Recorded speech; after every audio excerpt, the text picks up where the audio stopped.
Sebanyak 12,6 miliar anggaran yang dikeluarkan pemerintah Kota Bandar Lampung untuk modal awal Koperasi Merah Putih.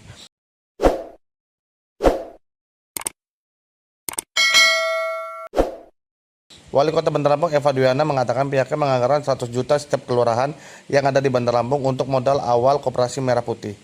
Kita sudah menganggarkan setiap Koperasi Merah Putih dapat 100 juta untuk dana awal per kelurahan.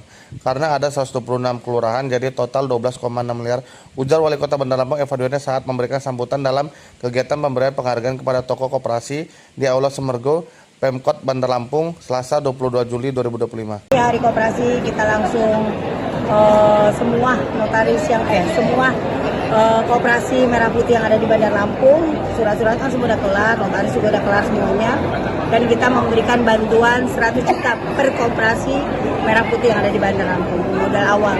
Harapan kita koperasi yang ada di Bandar Lampung ini, karena kita nggak ada pertanian ya, nggak ada pertanian, nggak ada kelautan, fokus untuk melayani UMKM dan juga pedagang-pedagang kecil yang ada di Bandar Lampung. Harapan kita mereka bisa melayani dan juga memberikan support kepada pedagang dan juga UMKM yang ada di Bandar Lampung.